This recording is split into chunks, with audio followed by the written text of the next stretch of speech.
You guys, I was having a fab makeup day today. My skin was looking fresh and lovely and peachy. And then I had to take it off to film this video in which I will be applying the worst makeup of 2024. So, needless to say, a waste of a perfectly good makeup day for tragedy, which will be striking in today's video. Why did I? If you guys have missed it, I have already done my best makeup of 2024 so far. I test products for a living, and you know, I test makeup every single day, sometimes doing multiple looks, sometimes in the evening I'm doing some swatchy, applying things. I dedicate my life to literally testing all of the products that are on the market, and I narrowed it down. It was difficult, to the best products. The worst products were easy to select, you know. There's a lot of products that I tried that I don't like, that aren't for me, that aren't my jam, but you know, maybe I see some people who would enjoy it. Maybe it's just not for my preferences. But all of these products that I have in front of me, I wouldn't recommend it to anybody I know. And if you like these products, feel free to share in the comments. What I say is not the end all be all. These are just my own personal experiences. But I don't like this makeup, and I personally wouldn't recommend you guys picking it up if you had to spend your hard-earned money. So let's get into it.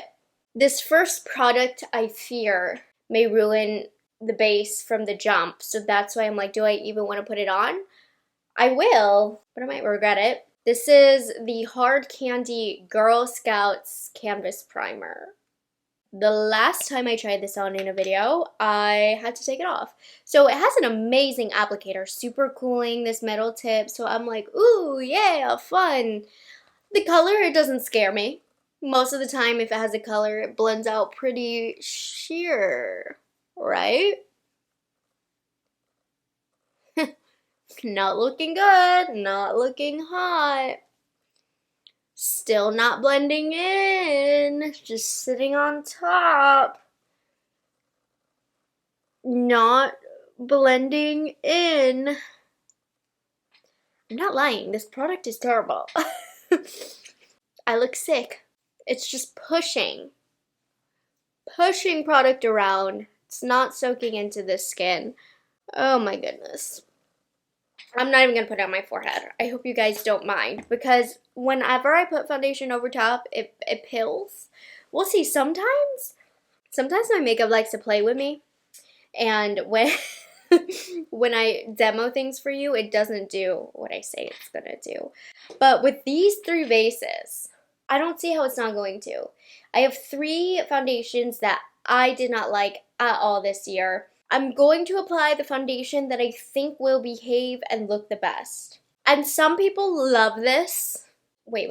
Before I do foundation, let me do eyebrows, just in the typical order that I would do things. So I just have a quick little brow gel that I'm going to pop on. I feel bad because I really love Kulfi, but this brow gel, I don't see what other people are talking about.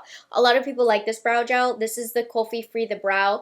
It's the same packaging as the Rephr, which has insane hold. You'll see. So I'm just going to run the product through the brows, do what I would do, oh my goodness, do what I would do with the Rephr or the e.l.f. I don't know what's happening with my brow hairs, but they do not want to listen to this product today. I like to demo this by doing a pretty lifted look, normally more lifted than I would leave the house, because I'm not scared because I know my brows are going to fall down. With this product, give it about 10 minutes and my brows fall completely flat. And then I'm going to use the brush that it comes with, and I'm going to press it down. This is supposed to lock it in, and every time I use this, I'm like, you know what? Maybe I'm wrong. Maybe this product is really good. Because look, it's doing what I want the brows to do. Always falls, never fails. So you'll see. Brows now, pay attention to what they look like later. Okay, foundations. I think this one will behave the best. This is the Huda Beauty Balm. There's a lot of people who love this. I find this unusable 90% of the time. You guys said this gives deodorant energy, and I cannot get it out of my head. So this is so skincare infused. There are so many skincare ingredients in this product. Sorry, I'm looking for a foundation brush. I did not come prepared today. Anyway, so skincare infused that I feel like any skincare that I have, it disagrees with and it pills. The only time that it doesn't pill is when I have nothing on my face. But I'm not going to skip my skincare routine just to put this on, you know? And even when I put this on without any skincare and it's the best that it can look, it still sits on top of the skin. I don't love it. So we'll see what it does with this primer. I personally haven't paired these two together. I love how creamy this foundation is though. Like, it gets me. It is so creamy and easy to blend. You know what? Yeah, she's making a fool out of me. It's blending pretty well with this primer. Normally this primer will disagree with everything, but I'm using careful patting motions. I don't know if you can see, it's attaching to the hairs. It's a little bit uneven on the cheek for some reason. I can see the redness. This might be only something that I can pick up in person, but you guys, I've tried hundreds and hundreds of foundations. I know what's good. I know what works for me. This doesn't work for me. This doesn't look good compared to a lot of other foundations that I've tried. Bonus points because the blend is amazing. And a lot of people do love this, so do keep that in mind. But as somebody who has a little bit of texture to their skin, has a little bit of pores, I feel like this product just emphasizes that. I love this IT brush for getting in between the brow area. And just so you can see, the brows already falling. Anyways, this primer made a liar out of me though, and the foundation, because I have no pilling going on. But I swear, take my word, mark my words. Anyways, for some reason, two of the products that I hate the most have banded together to work well together. Nonetheless, the ABH Beauty Balm, it still isn't sitting pretty on the skin. It's uneven and broken up on the cheek. I don't know, can you see that? You see how you can see the redness?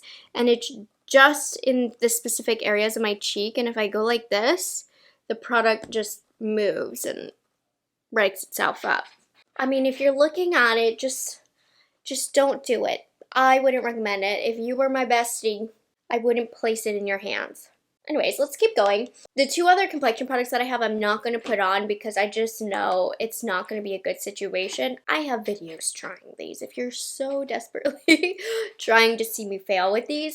So we have the Bobbi Brown Vitamin Enriched Skin Tint. I was shocked at how much I didn't like this one, but my skin looks terrible every time I use this. It applies so patchy on my skin. It'll be like bare raw red skin here and then the skin tint. It's so splotchy. It sits on top of the skin.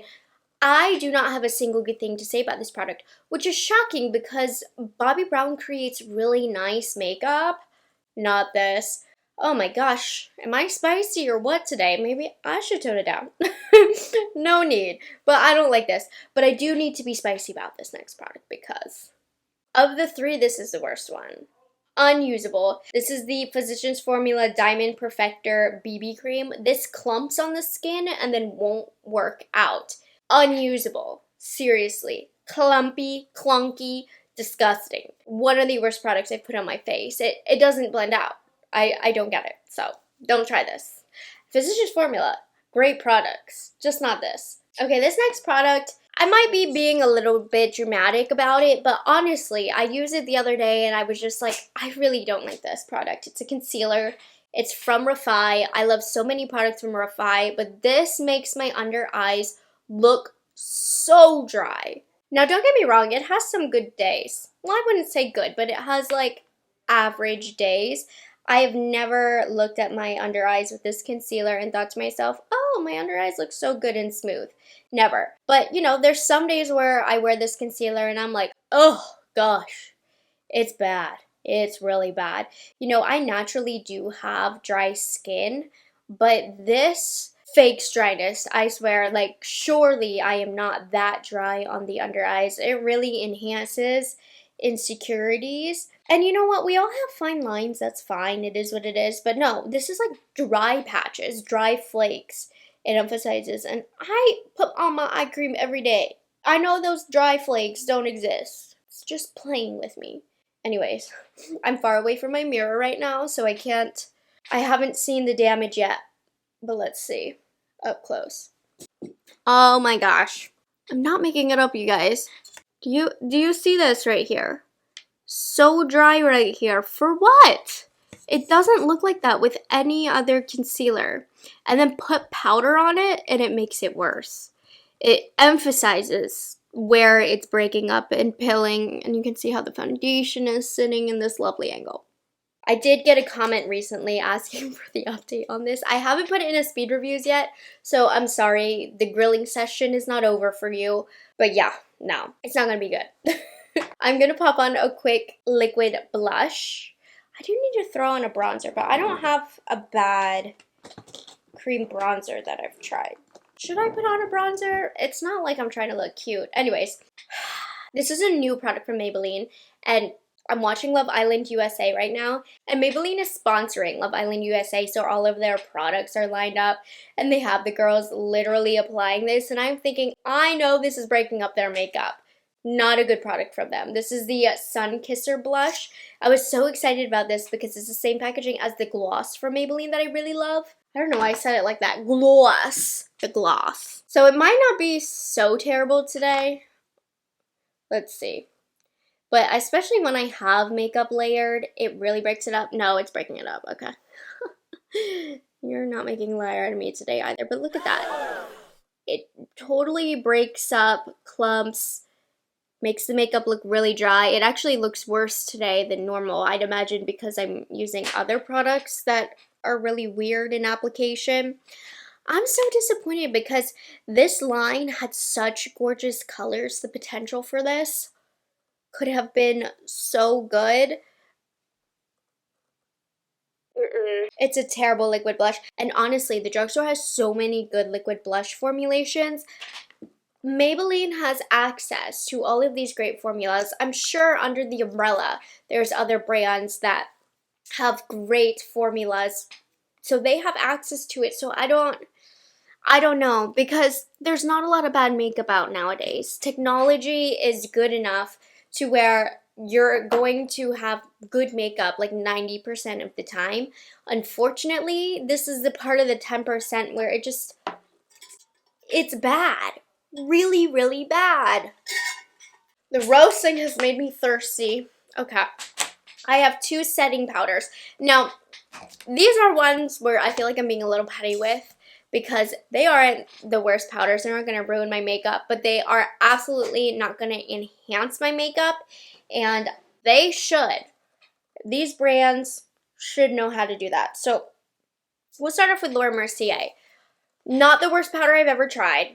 However, Laura Mercier has also made the best powder I've ever tried. Well, one of them. The classic Laura Mercier translucent setting powder.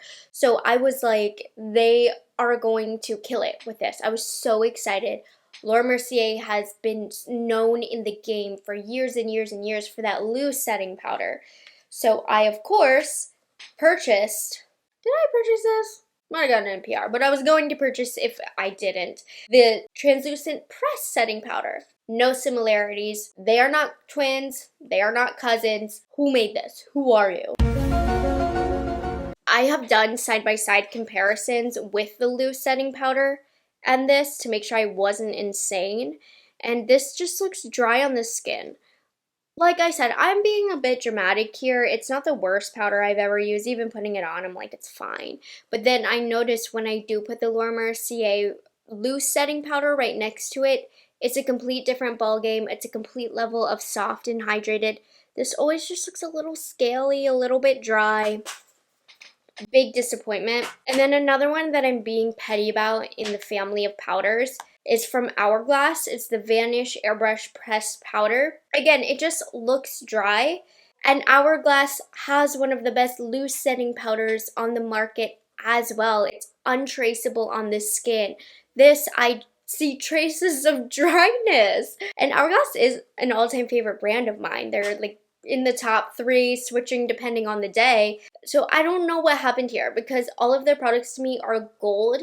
But this one was very disappointing to me. Okay, so I'm just going to pop it on the under eye. It's not going to ruin your makeup. But there's just so many better options. I can take you to the drugstore and find you a handful of options better than these. And at this price point, I do find the quality for both this and the Laura Mercier just not acceptable. Especially what mind boggles me is they literally have two of the best powders on the market, but they came out with these. I've taken it personal. It's not personal, but I've taken it as such. Okay, next product that I have from another all-time favorite brand of mine, Natasha Denona. This is the Natasha Denona Hygiene Skincare Infused Glow Beautifier. You can watch her videos on this. She does all the things with it. She'll put it all over the face. Whatever you see on her Instagram is not how it's going to look on you. I don't know what voodoo magic, what formulation they use in that marketing, but it looks juicy, glowy, smooth, angelic. This glittery. So let's see. I'm going to use it as a highlight. I don't know if I did a dedicated video on this, but I remember putting this on. It was like clunky and look. It's making my skin even more scaly. And she does some weird things where she puts the serum in it. Glittery, chunky, patchy. All the adjectives. But you know what? Every time I use this though, I like take a step back and I'm like, ooh. And then I look closer and I'm like, oh. Not flattering. Which is crazy because Natasha Denona has that nude glow highlights, one of my all-time favorite highlighters. So I don't know what's up with this. I think she tried to be a little too innovative to the point where we lost the plot here. I don't know. She was trying to be innovative. I'll give her that. The execution wasn't there for me. Not quite there with the technology to create something like this. But I just need you to go look at her marketing for this. What you see there isn't what you get here. So it also is like a weird putty consistency too, which I like putty sometimes, but it's just not working in this. Look at my poor little brows. So I have not tried a lot of eyeshadow palettes this year, especially compared to years prior. But what's interesting is eyeshadows are the largest category that I have in today's video. So not only did not very many launch, but also the quality, I don't know. There's been some bad ones that I've tried. So the first one, I tried so hard, you guys. I tried so hard to make this work for me. It's not for me. I know a lot of people who do love this, but I cannot get a good look with the Danessa Myricks Groundwork Blooming Romance. I had to film my review of this twice because I just felt like every time something was off, my makeup looked bad, something wasn't blending right. You know, I've just come to the conclusions that I shouldn't have to struggle or try to make a palette work. And I enjoy the first version of this, which is more of like the neutral shades. But something about these shades, I really don't feel like I can get a full face with this. These big pans here are pomades, and then the smaller pans are the powders. I don't like the pomades as eyeliner. They fade, they transfer. I don't like the pomades as lip colors. They look drying on the lips. I like the powder as eyeshadow, but I don't like the colors of eyeshadow, which that's a personal problem. You know, everybody has different color preferences here. I just don't like the looks that I get with this palette. I don't like it as blush, which this is supposed to be a multitasking palette. So, unfortunately, I did try. I tried to make it work. I tried to like it. I gave it multiple chances, but this just didn't work out for me, and I find that really interesting because I do like the neutrals palette version of this, but this one in particular, I can't get these colors to work in different ways on the face that I like I can the neutrals palette, so I struggled with this one. Who's up next? This one, it's not terrible, and it also in my original review, I think I was trying to justify it. I was trying to say like this has really good luxury formula that just sometimes is hard to understand. No, it's not worth it. It's the Huda Beauty eyeshadow, and everything from the packaging to the color story that I picked is just a little ugly. And not anywhere near worth the price point that they're going to make you pay. It's not the worst eyeshadow quality I've ever used, but the price point is criminal for what you get. This looks like a 2000s palette from Claire's. Nah. Prada has, I don't know. Do I like Prada? I like the foundation, I think. I was so mad because I got the 2 new Kaja Bento Trios and I was so excited for them because listen, Taro Bubble Tea. I had to get this on my eyes right away. So I literally made a video around these eyeshadow palettes. I did a full face of other products, but this was the reason because I wanted to get this on my eyes. I was saying how these are amazing trios, luxury quality, highly recommend these, have these in every color. Just for me to not like these. So it's just these two. The Taro Bubble Tea and the Cold Brew. The 2 bottom shades, one is going to be a matte formulation, beautiful, luxury. The middle shade is going to be a shimmer, not an all-time favorite, but nothing offensive. It's this top one where they came out of nowhere and made a really bad formula. I'm going to put this one on because it's going to be the best looking of all the options I have today. Let me blend out my eyelid. My base, if you saw it in real life, it's scary today. Okay, so I'm going to start off with the middle shade. And I'm just going to lightly run this all over the eyelid. Like I said, this shade isn't my favorite, but it's not offensive. It's more of a personal thing. Using a good old Rephr brush. This is a BO3. Okay, like that's fine. We'll do a little bit of the dark matte espresso color. Tiny bit. I don't want it to be too dark, but I'm gonna add a little bit of definition here in the outer corner. Okay, fine. Now this is the issue that I have. It's sticky, it's chunky. Look, do you see how that chunks? I swear, the other ones before this one launched did not come out like this. They all had super, I would say, luxurious formulas, but do you see how chunky it is? Now, it's one of those products where you take a step back, okay, it's not too bad, but I don't want to have to stand 5 feet away from my mirror to like the way that my makeup looks. I'm not saying it should look good in a magnified mirror, but come on. It's just that level of disappointment where I know they can create such a good quality formula and I just don't know what happened here. So yeah, majorly disappointed in these. Okay, next, another favorite brand of mine with a bad product. So these are the Huda Beauty Creamy Obsessions palettes. Huda will have you in a chokehold with her demos of these. It looks so smooth, so creamy. It's a creamy eyeshadow palette. The colors in the pan don't translate to how they look on the eyes. I just don't get that opacity. And then the creams are too creamy and they crease terribly within a couple hours. And it's like all of the colors, all of the pigment, all of the time you took to add different areas and shading, brightness, all of that, they kind of clump together, mush all together, become one, and then crease in like a 2 hours time. So not long wearing, not true to color on the eyes. I don't know what this shade is. It really doesn't show up on my eyes at all. The grayish is a lot worse, I will say, than the neutral brown. I can, if put up to the task, I can pull together a look with this.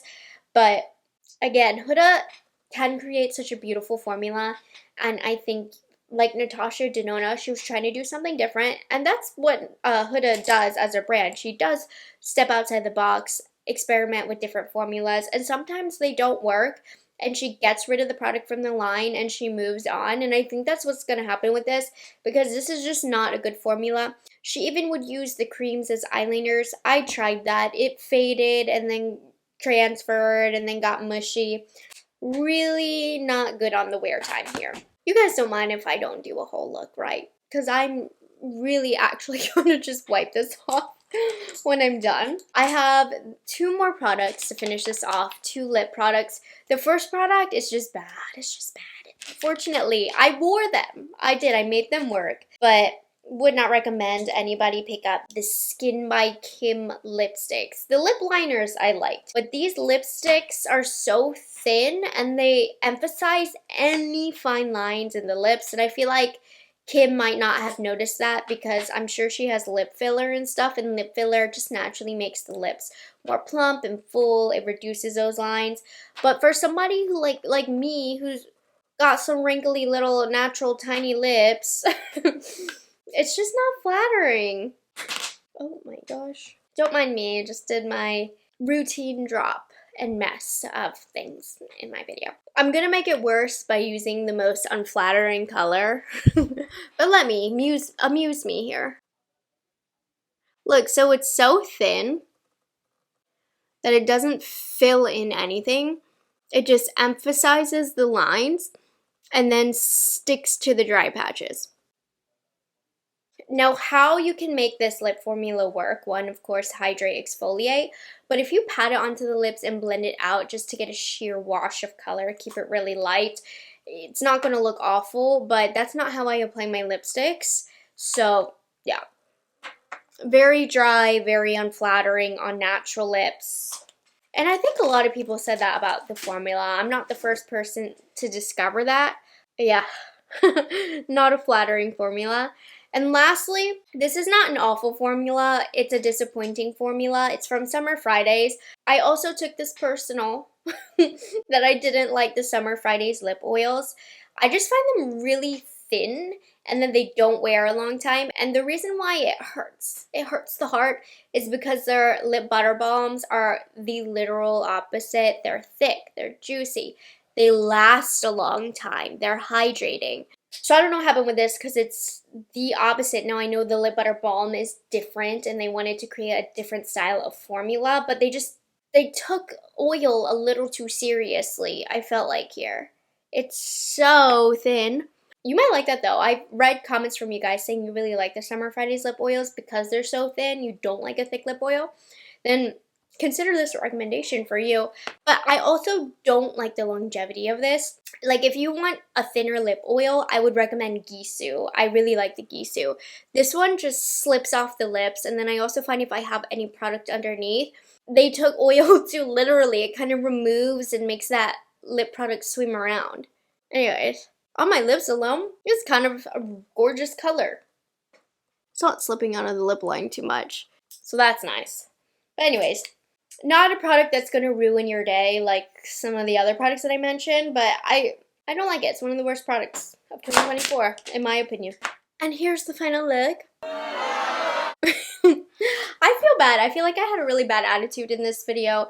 I'm just having one of those days. So I decided to take out some of my anger in this video. At the end of the day, it's not that serious. It's just makeup. Every single one of these brands has products to make up for these bad products. Like, we all have bad days, even myself. But I at least hope you found it a little bit entertaining. So these are the products of 2024 so far that I've tried that I really just don't like. These are the worst. These are the ones that stand out to me that I can't make them work. I don't want to make them work. But if you're looking for something more positive, uplifting, some really nice products, I definitely recommend you check out my best makeup of 2024 video to see some products that I'm loving and that I'm passionate about. And if you disagree with me, seriously, comment down below your skin type, how you make it work for you. I'm always open to hearing that. And I also love to take your guys' comments into consideration when I make my videos where, you know, I'll say, I don't like this, but I know a lot of you guys have said you liked it or you use it in this way. So